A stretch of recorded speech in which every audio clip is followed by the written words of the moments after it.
Hey chickadees, welcome in to another episode of Mojo Mysticism. Today we're going to continue our 7 crescent energy reading that we're doing all week this week. Today I think is day 4. Yes it is. I had to check the cards, like which day is it? Hopefully your week hasn't been like mine. It's been very busy and I've been tired. But it's been a fabulous week, even though it's busy and I'm a little tired.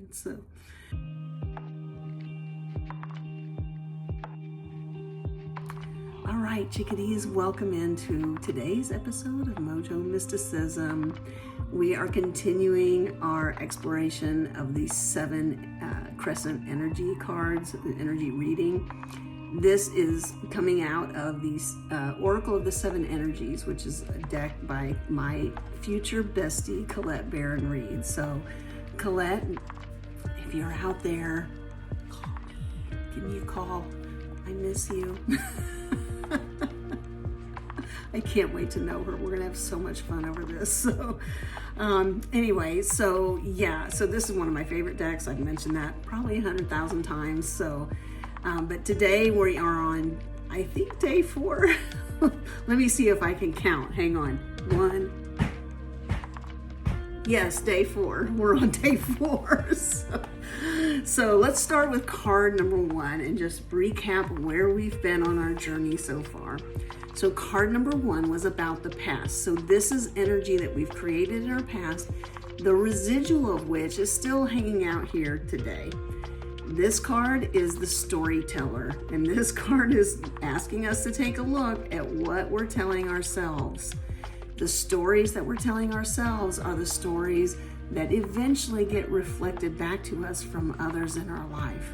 So if you got some challenging areas going on in your life, most of us do, it probably means we have an opportunity. So we get the opportunity to take a look at what's going on the inside, because that's what's getting reflected on the outside. And that's very painful to admit to myself sometimes, just saying. So that was card 1. Then we moved on to card 2. This was about the present moment. So this is energy. We're creating the dominant energy that's in our present, literally our present moment, which was 2 days ago. Could be today. So just, whatever works for you. And this card was It Is What It Is, card number 6. This card is about radically accepting what is happening at face value. We do not need to read anything else into it. We do not need to look deeper for meaning. And it's funny when we get to today's card. I know I mentioned it a couple days ago that I do have a tendency, time to time, I am a thinker. I am also, many other things, but I am a thinker, and I do have a habit from time to time of ruminating. That's my confessional for today. And so this card was especially poignant for me. So, it's saying, hey, you know what? Get out of the muck and the mire of what you think and the hamster wheel that you have going on in your head, and just see what's going on and take it for what it is, and get out of the denial that you have and the resistance you have about what might actually be going on. So just look at what's going on. That's all we have to do. So, sounds easy. Not for me, it's not that easy, but I am there. So I was able to get there. So let's talk about card 3 before I go off on another diatribe about my rumination habit. So card number 3 is about what is hidden. So these are the energies that are here to support us that haven't quite yet coalesced into form.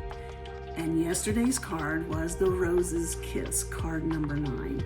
And this card is inviting us to take a sensual approach to life, engage our senses, yes, also engage our sexuality if that's appropriate, and really understand and engage with what's going on around us. Literally smell the roses, touch the blades of grass, feel the grass on your feet, feel the cold wind. I know many of us it's getting cooler here in the States, so at least in the part of the States I'm in. And so, we have an opportunity to feel a little bit cooler air on our skin. Feel how your clothes feel on your skin. Just really engage all of your senses.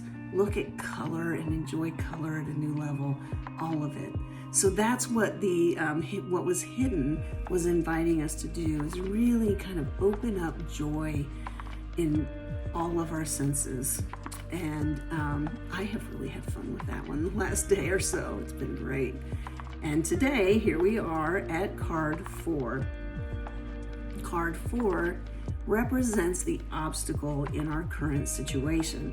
So this is what might be standing in our way, right? It could be a psychological attitude. It could also be a person. It could be a project. It could be a dynamic in a family situation, or whatever interpersonal situation might be going on.